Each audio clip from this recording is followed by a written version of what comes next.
Yeah. Okay. Do you forget well. what the script says? Let's just you and me talk. What's your opinion of what happened to the Celtics the final 3 games? I don't want to say that they were scared. I don't think that they were scared. I think that there were times where they just played like it's like high school basketball. Like coming into game 6, I thought that the mistakes that they made in the last couple of games are very easy mistakes to fix. It was like, the one thing that you can't do, it's feel like easy stuff to capitalize on, which is free throws and turnovers. Mm-hmm. And they just went out there and did the same thing again. They didn't miss free that throw. many Yeah, I was going to say free throws wasn't a big deal. Because they weren't getting to the free throw line the way they needed to. Exactly. And obviously Marcus Smart didn't show up. And a big thing for the Celtics in this postseason run, I feel like, was the role players. Mm-hmm. And the role players were basically absent in the Warriors series, it seemed like. After game 1. Yeah, exactly. Okay. So all that's true and all that's accurate. But the name you didn't mention there that we need to discuss is Jayson Tatum. Yeah, of course. Because I said going into game 6, I thought Horford and Brown would have big games. Jaylen Brown had 34 points on 23 shots. Al Horford had 19 points on 8 shots to go along with 14 rebounds. Right. Steph played really well, but Klay was not good. Klay was 5 of 20. Yep. So if I tell you Steph's going to be really good, but Klay's going to be bad, Horford and Brown are going to be excellent, it's in Boston, the answer is we're getting a game 7. And they didn't get a game 7. Yes, everyone was turning the ball over. Brown turned the ball over, but Tatum turned the ball over as well. Tatum had 2 points in the second half. Tatum was 6 of 18 for the game, and he had 13 points. He was having a rough series, and going into game 6, he hadn't been good. And in game 6, he was awful. These things are true. Now, what does that mean for Jayson Tatum moving forward? I believe it will be a net positive for him. It's not a guarantee, though. The concern, if you're a Celtics fan, is this going to scar Jayson Tatum? Is this going to... He seemed to be pretty down on himself throughout the game. You can see is this going to stunt his development? I don't think it will. I think instead, this will fuel Jayson Tatum. Right. I think Jayson Tatum is wildly talented, and when it's going well for him, he does look like kind of a poor man's combination of Durant and Kobe. You know what I mean? Like Durant's smoothness and defensive versatility, Kobe's impossible shot making. Right. Yeah, and when I say poor man's, that's only because those are 2 of the 16, 17 greatest players ever. Right. So you could be a poor man's version of that and still an all-time great player. The problem for Tatum is when it's not going well, he gets nothing easy. Like what the best players understand is, and the reason that the true best players in the league rarely have actually bad games, they just have bad games by their standards, is they find their way to 24 points. They will get to the free throw line. Tatum was shying from contact. Right. Tatum, absolutely. And it was very clear from game 1, the moment was a little too big for him. And that's, by the way, I want to make this clear. LeBron James, I believe, is the greatest player ever.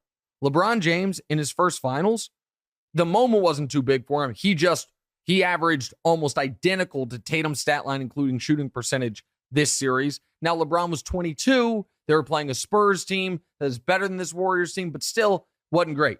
But LeBron, in his second finals, when he was 27, guess what? The moment was too big for him. He got nervous, he got a little scared, and he was 18 points per game in that series against the Mavs. This happens. So it is not career defining. The tough part for Boston is this. Glass half full is everybody's back. You have everyone under contract. It's not a situation like the Mavs are in where it's like, hey, we had this really good season, but Jalen Brunson might leave. We might have to remake some things. Everyone that matters is under contract, and everyone but Horford is young. The glass half empty thing is this. Giannis ain't going anywhere. And after watching these full playoffs, do you believe, like I believe, that if Chris Middleton hadn't gotten hurt, the Milwaukee Bucks are champions? Man, I just had this conversation with Daniel last night. I don't. You don't? I don't. What do Everybody always wants to talk about, well, such and such was hurt, this and that. All right, well, everybody's getting hurt. There's going to be people that are hurt. It's that not really. That is absolutely true. No. So I'm not talking about that as a look back on You're what someone accomplished. Next year, it's going to be a problem. Correct. I'm talking about if you're moving forward, I think if Boston moving forward looks at them against Brooklyn, they say, man, kiss my ass. Right. We swept you. Even if you have Ben Simmons back, we know how to defend you. Right. We beat you 4-0.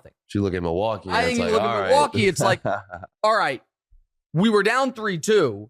Game 6, it took the best game of Tatum's life. We won the series in 7, and you didn't have your second best player. That's concerning.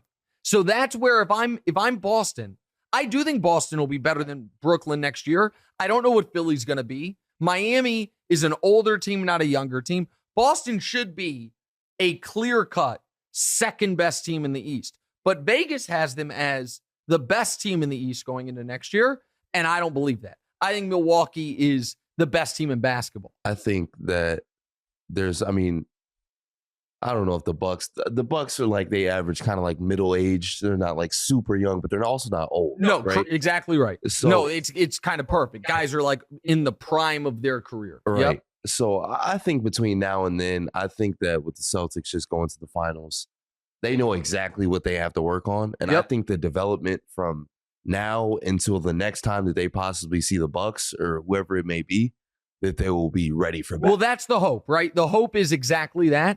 And that the Celtics are a young team that guys are entering their prime. Right. Jaylen Brown and Jayson Tatum are entering their prime. Marcus Smart just started his prime. Or Time Lord. The other thing for you guys is this.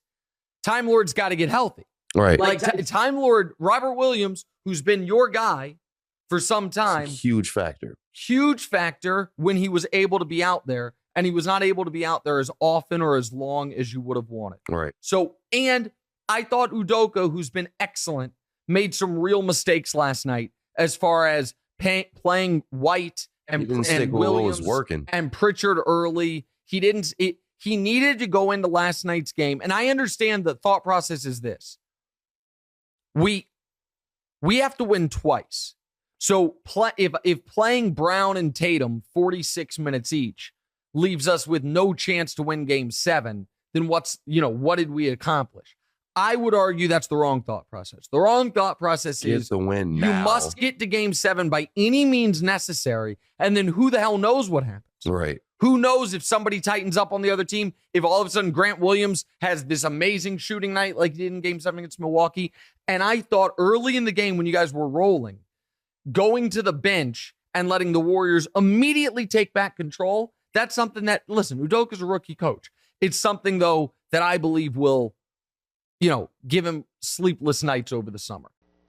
Hey, thanks for watching. Hit the subscribe button to get more from the show and make sure to click the bell to get notified every time new content drops.